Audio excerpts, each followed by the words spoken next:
I never planned for that night to change everything.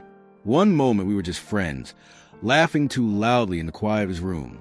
The next, silence stretched between us, heavy and unspoken. He leaned in, slow enough for me to stop him, yet I didn't. When our lips touched, my world fractured forever. Summer always has a way of slowing time down, like the world itself is caught in a lazy yawn.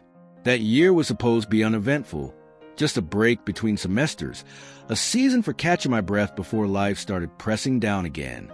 I didn't know then how one person could change the rhythm of my days so completely.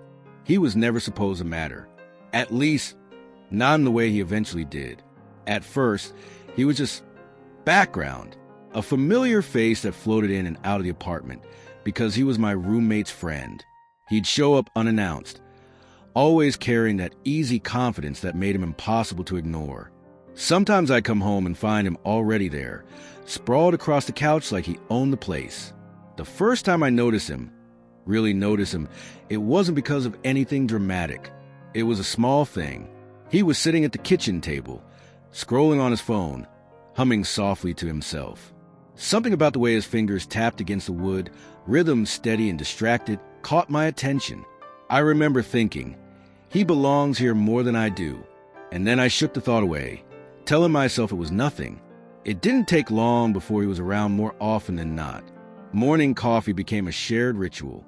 He'd wander into the kitchen, rubbing his eyes, hair a mess, and lean against the counter like he was waiting for me to notice him. "Don't you ever sleep?" he asked one morning, smirking. "Not when you're around," I replied before I even thought about it. The words hung there, heavier than they should have been. I covered it with a laugh, pretending it was just a joke, and he let it pass without comment. Still, I felt the echo of it long after. That summer unfolded in small routines. Late-night movies with the blinds drawn, cheap pizza boxes piling up in the corner, the hum of the old fan in my room that barely fought against the heat. He became part of the background noise of my life, except he wasn't noise at all. The truth is, I started noticing too much. The way his laugh shifted when he was tired, lower, softer, almost vulnerable. The faint scar across his knuckle that I couldn't stop staring at whenever he reached for something. The scent of his cologne that lingered in the hallway even after he'd left. None of it should have mattered, but it did. And every time I caught myself noticing, I felt this mix of guilt and something else I didn't want to name, because we were supposed to be just friends. Sometimes, though, there was this undercurrent I couldn't explain. A glance that lasted a beat too long. A silence that felt heavier than it should. I told myself I was imagining it, that my brain was making more of it than what was really there. But the feeling kept sneaking in, like static under the surface of a song. One night, the air conditioner broke, and we ended up on the floor, every window wide open, trying to breathe through the thick heat. He tossed me a can of soda, beads of condensation slipping down the aluminum. We sat side by side, legs stretched out, sweat clinging to our skin. "You know," he said, voice quieter than usual, "it's weird how easy it is being around you." I laughed too quickly, brushing it off like it was nothing. But those words, easy being around you, they stuck with me. Maybe because I felt the same, though I never would have admitted it then. After that, I started looking forward to him being there. The sound of his knock on the door late at night. The way he collapsed onto the couch with a groan, as if our apartment was the only place he could actually let his guard down. I started to wonder if he felt the same comfort I did, or if I was just projecting my own restless thoughts onto him. And then there were the touches. Innocent ones at first, his hand brushing mine when we both reached for the remote, his shoulder pressing against me on the couch when we ran out of space. Nothing big enough to call attention to, but big enough to make my heart stumble in my chest. I pretended not to notice, pretended it was all normal. But deep down, something in me was changing. Still, the days passed in their usual blur of heat and half-sleep, and I told myself it was just summer, just a phase, just a strange closeness that would fade once September came. But in the quiet moments, when it was just the two of us in the city humming faintly outside the window, I couldn't help but feel like something was waiting, hidden, unspoken. Looking back now, I think those were the first cracks forming. At the time, though, I convinced myself it was nothing more than friendship.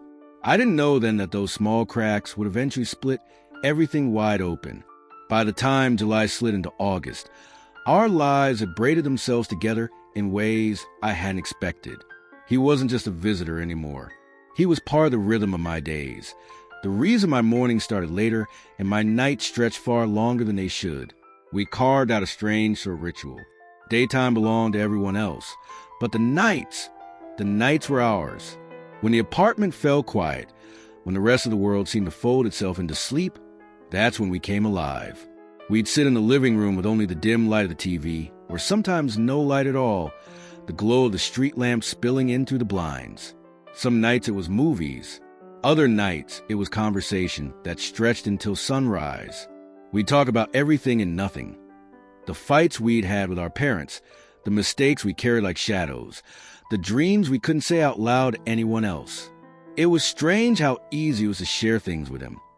Things I'd never said to anyone, not even my closest friends. He didn't judge. He didn't interrupt. He just listened, eyes fixed on me like the words mattered, like I mattered. That's what unsettled me most. Because friendship, in my experience, was never this consuming. Friendship didn't make you crave someone's presence so badly it hurt. Friendship didn't make you notice the slope of their shoulders, or the way their hair curled slightly when it was damp, or the way their voice softened when it was just the two of you. And yet, I told myself that's all it was. Friendship. But then came the betrayals, the ones my own body gave me, the way my chest tightened when he laughed at something I said, the way I caught myself memorizing his profile in the flicker of the TV screen, the way my pulse leapt when he leaned too close to grab something from the table. The night it all shifted started with nothing more than a movie. We were sitting on the couch, popcorn forgotten, the room heavy with heat. My roommate had gone out, leaving us alone with the humming fan and the low dialogue playing from the screen. At some point, our shoulders brushed. Just a small thing, an accident, nothing to notice. But my skin burned at the contact and I froze. Every nerve in me screamed to move away, to create distance. But I didn't. I couldn't. Instead, I stayed still. And then, slowly, subtly, he shifted just enough that his arm pressed lightly against mine. It was nothing. Innocent. He didn't even look at me. His eyes stayed on the screen, his body relaxed. But my breath caught in my throat, and my heart pounded so loudly I was afraid he could hear it. We sat like that for the rest of the movie, bodies pressed just close enough to feel it. When the credits rolled, he stretched, yawned, and said goodnight as if nothing unusual had happened. But everything had. I lay in bed that night staring at the ceiling, replaying every second. I told myself it didn't mean anything, that I was imagining it. But deep down, I knew something had shifted. A door had opened, even if neither of us had stepped through yet. The days that followed were filled with these moments. His hand brushing mine when we reached for the same glass. His gaze lingering a second too long before he looked away. A silence between us that wasn't awkward, but heavy, charged, as if both of us were waiting for something neither dared to name. I started to notice him in ways I couldn't explain. The way his laughter carried across the room like warmth. The shape of his jaw in the half-light. The way he leaned against the balcony railing. Cigarette smoke curling around him, and looked like someone out of memory I hadn't lived yet. Every moment with him felt like a question unspoken. Was it just me? Was I losing my mind, inventing tension that wasn't there? Or was he waiting too, for me to do something, say something, break the silence? One night, he asked me, almost too casually, "Do you ever feel like you're not who everyone thinks you are?" I froze. It was such a simple question, but the weight of it pressed against me like gravity. Sometimes, I admitted quietly, he didn't push for more. He just nodded, eyes fixed on the floor, and for a moment, the silence between us felt louder than words could ever be. After that, I couldn't unhear it. Couldn't unsee the look in his eyes. It was as if he'd let me glimpse something hidden, something fragile and true. And I started to wonder if maybe I wasn't alone in this confusion. If maybe, just maybe, he was standing on the same edge I was, waiting to see if either of us would take the first step forward.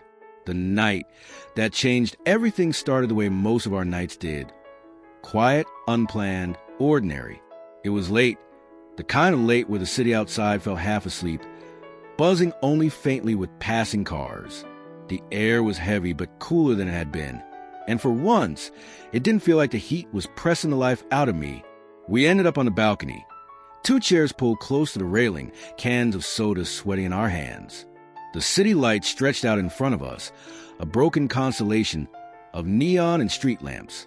He leaned back, legs stretched out, eyes half closed. I watched him in the glow of the street lamp, trying not to let it show. "Sometimes I wish nights like this could last forever," he said, almost like he was speaking to himself. I didn't know what to say to that, so I didn't. Instead, I studied him in the quiet, the curve of his jaw, the tired softness in his eyes. The way his smile, when it came, was small, like it was a secret meant only for me. I shouldn't have stared, but I did, and then he opened his eyes and caught me. It wasn't one of those quick, dismissive glances. It was direct, steady, almost daring. For a heartbeat, neither of us looked away. My chest tightened, my pulse tripping over itself. I could have laughed, could have said something to break the moment, but I didn't. I just sat there, caught in his gaze, feeling like we were standing at the edge of something neither of us could name. He looked away first, but the silence that followed was different now. He drummed his fingers lightly against the can, and I realized my own hands were gripping the armrest too tightly. I wanted to ask what he meant. I wanted to know if he felt the same tension I did, this invisible current that made every second with him feel like a test I wasn't sure I was passing. But the words caught in my throat, too dangerous to release. Instead, I said something stupid about the city lights. He laughed softly, but it was distracted, as if he knew I'd dodged the truth. The thing is, once a moment like that happens, you can't go back. You can't unsee it, can't unfeel it. The safety of the friendship, the comfortable boundaries we built, it all felt fragile now, trembling under the weight of something unspoken. From then on, every interaction felt sharper. When he leaned in to tell me something, his voice low, I noticed the way his breath brushed my skin. When he laughed, throw his head back, I caught myself staring too long. When our knees bumped under the table, neither of us moved away, and yet nothing was said. We both pretended, but pretending only worked until the night it didn't. It was a Friday, and the apartment was empty except for us. My roommate had left for the weekend, and suddenly it felt like the world had shrunk down to just the 2 of us. We ordered takeout, sprawled on the couch, half watching some movie neither of us cared about. At some point, I noticed he wasn't paying attention to the screen. His gaze was fixed on me. When I turned to look at him, he didn't look away. For a long second, it was just that, his eyes on mine, the air thick between us, my heart pounding like it was trying to break free from my chest. I wanted to move, to laugh it off, to say something that would scatter the moment, but I couldn't. And then he smiled, soft, almost nervous. That was when I knew. This wasn't in my head. This wasn't just me. Whatever it was real. But real didn't make it safe. Real didn't make it right. I excused myself, mumbling something about needing water, and fled to the kitchen, gripping the counter until my knuckles turned white. My reflection in the dark window stared back at me, eyes wide, like I'd seen a ghost. Because I understood it then. We were on the edge of something neither of us could take back. One wrong move, one reckless choice, and everything, our friendship, my sanity, the fragile balance of my life, could shatter. And yet, standing there, trying to catch my breath, I realized something even more terrifying. I wanted it to happen. The days that followed were heavy with silence. Not the absence of words, but the kind of silence that lingers between them, weighted, alive. Every interaction carried a double edge. Every glance seemed to mean more than it should. I caught myself avoiding his eyes, which only made it worse. Because when I did look, when our gazes collided across the room, it was like the floor dropped out from under me. Something passed between us in those moments. Something unspoken, undeniable. But I was terrified of naming it. So I buried it in routine. We still watched movies. We still stayed up too late, laughing about things that didn't matter. Outwardly, nothing had changed. Inwardly, everything had. It showed in small ways. The way my laughter caught in my throat when he leaned too close. The way I found excuses to get up, to move around, just so I wouldn't have to sit still under the weight of his nearness.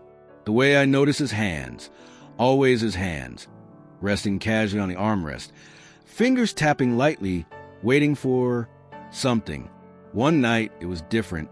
We were sitting in the living room, the glow of the TV washing over us. I don't remember the movie, only that it was playing like background noise to the static in my chest. At some point, I felt his eyes on me. I turned, and he didn't look away.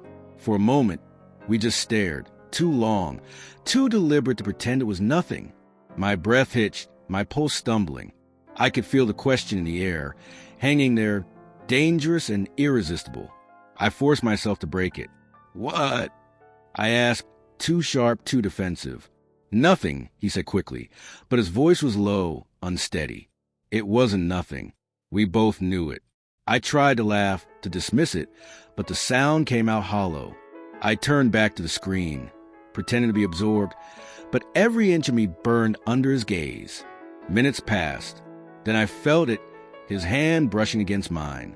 Not a full touch, just the faintest graze of skin. I froze. It could have been an accident. It should have been, but he didn't pull away.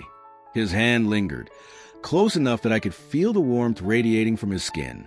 My own hand twitched, betraying me. I should have moved. I didn't.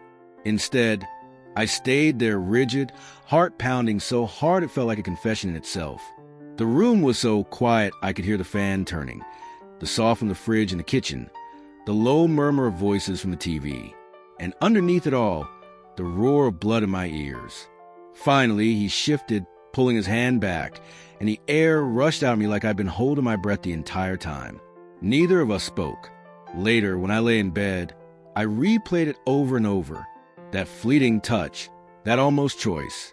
It left me both shaken and hungry, ashamed and desperate for more. What terrified me most wasn't that it happened. It was how much I wanted it to happen again. The next day, I avoided him. I left early, stayed out late, told myself distance would fix it. But when I came home, there he was, leaning against the counter, eyes following me like he knew exactly what I was running from. "Hey," he said softly. I mumbled a reply, brushing past him, but the silence that followed was louder than any conversation could have been. That night, I lay awake, staring at the ceiling, knowing I was standing on a cliff's edge. One step forward, and there'd be no going back. And yet, part of me wondered if he was standing on that same edge too. The night it finally broke open started with nothing unusual. Another weekend, another empty apartment. My roommate had gone out of town again, leaving just the two of us in that too small space that no longer felt neutral. We ordered takeout, ate straight from the boxes, joked about how unhealthy our summer had been. From the outside, it looked like any other night. But beneath the laughter, the silence between sentences felt different, thicker, charged. We ended up on the balcony, the city breathing faintly below us. He leaned against the railing, looking out, his profile carved in the dim glow of the street lamp. I sat in the chair beside him, trying to pretend my pulse wasn't racing. He broke the silence first. "You've been weird lately." His tone was light, but his eyes stayed on me, like you're avoiding me. My throat tightened. "I'm not." "You are," he said more firmly this time. Then, softer, "Did I do something?" I shook my head too quickly. "No, it's not you. It's..." The words caught in my throat. "It's me. It's how I feel when you're too close. It's how wrong and right it feels all at once." He waited. The silence stretched. Finally, I whispered, "I don't know how to be around you sometimes." His brow furrowed, confusion flickering across his face. "What do you mean?" I should have stopped, should have swallowed the words and buried them where they belonged. But it was late, and the air was heavy, and I was tired pretending. "You make it hard," I said, voice breaking. Hard to act normal. For a moment, neither of us moved. The world seemed to hold its breath. Then he stepped closer, slowly, cautiously, like giving me time to stop him. He didn't touch me, not yet, but his presence pressed against me like a question. "Hard in what way?" he asked, his voice low, careful. I couldn't look at him. My chest felt like it was collapsing in on itself. And then he reached out, his hand brushing mine. Not accidental this time. Deliberate. His fingers lingered warm, steady. I should have pulled away, but I didn't. Instead, I lifted my eyes to his. And in that moment, I knew he felt it too. The silence between us cracked open, raw and undeniable. He leaned closer, slow enough for me to move, to end it. I didn't. When his lips touched mine, it wasn't fireworks. It wasn't some cinematic explosion. It was quiet, soft, almost fragile, like he was afraid the moment itself might break. But inside me, everything shattered. The kiss lasted only seconds, but it felt endless. When he pulled back, his eyes searched mine, waiting, almost afraid. I shouldn't have, he started. I cut him off, voice shaking. Don't. Because the truth was, I wanted it, even if I shouldn't. We stood there in silence, breaths uneven, the city humming below us like nothing had happened. But something had. Everything had. When we finally went back inside, the air between us was different. He sat closer than before, knees brushing mine. My body was electric, torn between wanting more and fearing what it meant. At one point, footsteps echoed in the hallway outside. A neighbor's door slammed shut, and I jumped like I'd been caught doing something shameful. He noticed, a flicker of worry crossing his face. We can't. I started, then stopped. I know, he said quickly. But even as he said it, his hand found mine again. Hidden in the shadows of the couch cushions, our fingers tangled together, secret and trembling. It was wrong. It was dangerous. If anyone walked in, if anyone saw, what would they think? What would they say? But sitting there, his hand warm in mine, the danger only made it feel more real. I didn't sleep that night. Not because of guilt, not entirely, but because every time I closed my eyes, I felt his lips again, soft, tentative, impossible to forget. And the worst part was, I wanted more. After that night, nothing looked the same, though on the surface, everything was unchanged. We still ate on the couch, still stayed up too late, still traded jokes that no one else would laugh at. But under all of it was a secret humming like an electric current. We had crossed the line. I felt it every time his shoulder brushed mine, every time his eyes lingered a second too long, every time silence pressed against us, thick and unspoken.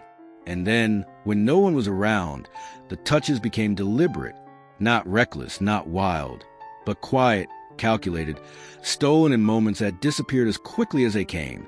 His hand on my knee under the table, my fingers brushing his when I passed him something. The way we leaned close enough to feel each other's breath when we whispered late at night. It was never enough. One evening, the apartment was filled with the smell of takeout and the soft drone of a sitcom playing in the background. My roommate was expected back any minute, but he and I sat pressed too close on the couch, the glow of the screen painting shadows across his face. He leaned in, his lips finding mine in a kiss so quick, so fleeting, that if anyone had walked in, it might have looked like nothing at all. But to me, it was everything. My chest burned with the thrill of it, with the risk, and then the sound of keys rattled at the door. We broke apart instantly as if burned. He shifted to the other end of the couch, grabbing the remote, and I grabbed the nearest soda, like it mattered more than my life. The door opened, and my roommate walked in tired, distracted, complaining about traffic. He didn't notice a thing. But I couldn't breathe until he disappeared into his room. I looked at him, really looked, and saw the same panic in his eyes that I felt in mine. It should have been a warning. It should have been enough to stop me. But instead, it only deepened the pull between us. Later that night, when the apartment was dark and my roommate asleep, he came into my room without knocking, closed the door quietly behind him, stood there in the half-light, like he was searching for words he didn't know how to say. I can't stop thinking about it, he whispered. My throat went dry. Me neither. The space between us vanished in seconds. His lips on mine, harder this time, hungrier. My hands in his hair, his fingers gripping my shirt. The kiss was messy, desperate, the opposite of the fragile brush from before. It was wrong. We knew it. Every nerve in me screamed the danger, the betrayal, the impossibility. But none of it mattered in that moment. All that mattered was him. When we finally pulled apart breathless, he pressed his forehead against mine. "We can't keep doing this," he said, though his hand was still gripping mine. "I know." But neither of us moved away. The following days were a blur of stolen glances and suffocating guilt. Every time my roommate walked into the room, my chest tightened with the fear that he could see it, that it was written across my face, that our secret was painted in neon between us. And yet, the more dangerous it felt, the harder it was to stop. One afternoon, we found ourselves alone again. He was sitting at the kitchen table, tapping his fingers against the wood in that familiar rhythm. I walked in, heart hammering, and for a long moment, we just stared at each other. Then he stood, stepped closer. "You drive me crazy," he said quietly. I laughed, but it broke in the middle. "You think you don't do the same to me?" The air was thick, heavy with everything unspoken. He reached up, fingers brushing my cheek, and my body leaned into the touch before I could think better of it. That was when the sound of footsteps echoed down the hall. We jumped apart, the space between us suddenly too wide, too obvious. My roommate's voice called out casual, unaware. "Hey, you guys hungry?" I was thinking about ordering dinner. I forced my voice steady. "Yeah, sure." My pulse hammered in my ears. He wouldn't look at me. I wouldn't look at him. But later, when the apartment was quiet again, our eyes found each other across the room. And in that look, we both knew, danger or not, guilt or not, we weren't done. We couldn't be. It happened on a night that felt too ordinary to hold so much weight. My roommate had left for the weekend again, and it was just the two of us, like always. We sat in the living room, a movie playing, though neither of us was watching. The glow of the screen flickered against his face, shadows carving out his jawline, his eyes darker than usual. I could feel before it happened, the pull, the inevitability. Weeks of silence, of glances, of stolen moments had brought us here. There was no turning back. He shifted closer on the couch. His knee brushed mine. He didn't move away. "I can't keep pretending this isn't happening," he whispered. My breath caught. I turned to him, my voice barely audible. "Me either." His hand found mine, fingers tightening, desperate. He leaned in and I let him. Our lips met, not tentative this time, but urgent, hungry. The kiss burned with everything we've been holding back, every risk, every lie, every unspoken fear. When we pulled apart, his forehead rested against mine, breath uneven. "This is insane," he said, his voice low. "I know." But neither of us moved away. We ended up in my room. The door closed, the world shut out. He sat on the edge of my bed, his hands trembling as he held his face like he was breaking apart. "This isn't who I'm supposed to be," he whispered. My chest tightened. I sat beside him, close enough to feel the heat of his body. "Then who are you supposed to be?" He looked at me, eyes raw, vulnerable. "Not this. Not us." For a moment, I couldn't breathe. The words sliced through me, sharp and brutal. But even as he said them, he didn't move away. His hand reached for mine again, clinging like he was drowning.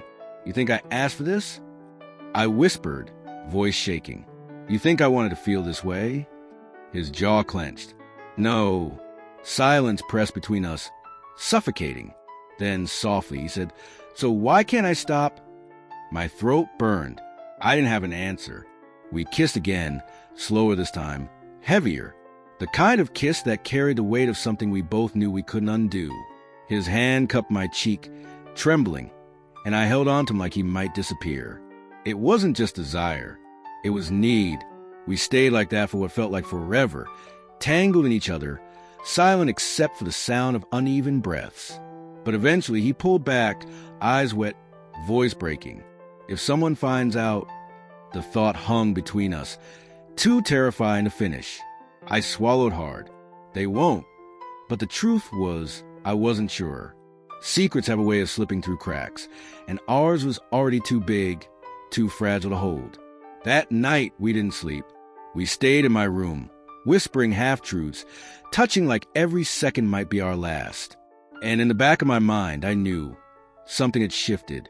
There was no going back. The morning after felt different.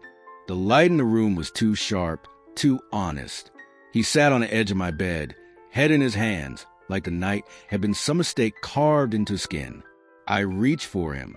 "Hey!" He flinched away just slightly. It was small, but it gutted me. "What are we doing?" he whispered. His voice was hoarse, rough, as if he'd been rehearsing that question all night. I swallowed. "We're just us." His laugh was hollow. "Us? There is no us. This," he gestured between us, frantic. "This doesn't exist." The words landed like a punch. "So last night was nothing?" His jaw tightened. He didn't answer. Silence burned. I stood, pacing the room because I couldn't stay still. My chest was a storm. "You kissed me first. You came to me. Don't pretend this is just me." "I know," he said, voice breaking. "God, I know. But that doesn't make it right." I froze. The word right twisted in my stomach, sharp and cruel. And what does right even mean anymore? Because none of this, feels wrong when I'm with you. He looked up then, eyes shining with something I couldn't name. Fear, longing, guilt, all tangled together. And then the sound of a knock shattered everything. The door, my roommate's voice. "Hey, you up? I need to grab something from your room." My blood went cold. He bolted upright, panic flashing in his eyes. We scrambled, him slipping out the back door of my room just as the knob turned. I yanked the blanket over the bed, trying to hide the chaos of the night. My roommate stepped in casual, oblivious, grabbing a charger from the floor. "Thanks, man." "Yeah, no problem." I managed, my voice tight, brittle. He left, the door clicking shut. Silence crashed back down. I found him in the kitchen, pacing, his face pale. "That was too close," he said. I tried to calm him, to pull him back to me, but he stepped away. "We can't do this anymore." His voice was final, sharp. The words sliced me open. "Don't say that." "I have to." His eyes met mine, raw and breaking. "If we keep going, we'll ruin everything. Him, us, our lives. Do you understand?" My chest caved. "But I don't." His voice cracked. He turned away, gripping the counter like it was the only thing holding him up. For a long moment, I just stood there, silent, trying to breathe past the ache in my throat. And then, quietly, I said the only truth I had left. "I can't forget you." He didn't answer, didn't look at me, just stood there, shoulders tense, like my word had cut too deep. That night was the last time we were ever truly alone together. The secret still lived in my chest burning, but it was clear. What we couldn't survive outside the shadows. Not without breaking everything around us. And in a way, it already had.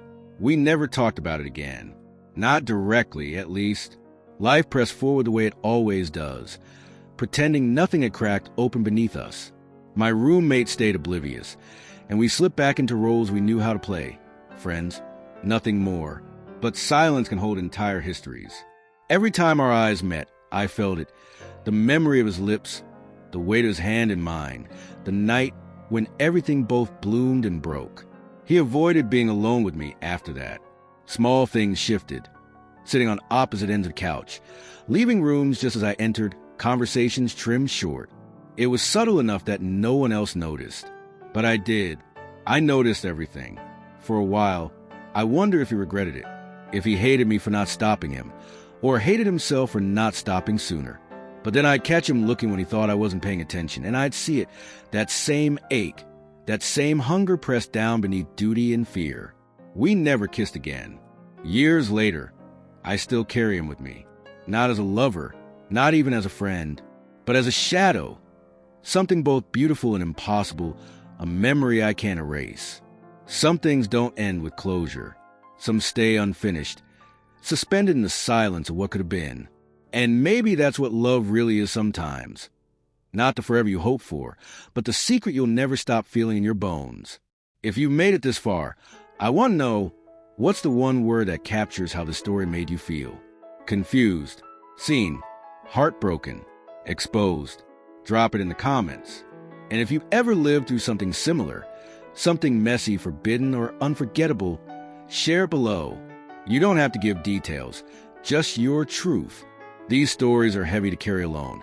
And maybe, just maybe, your words will remind someone else that they're not the only one who's felt this way.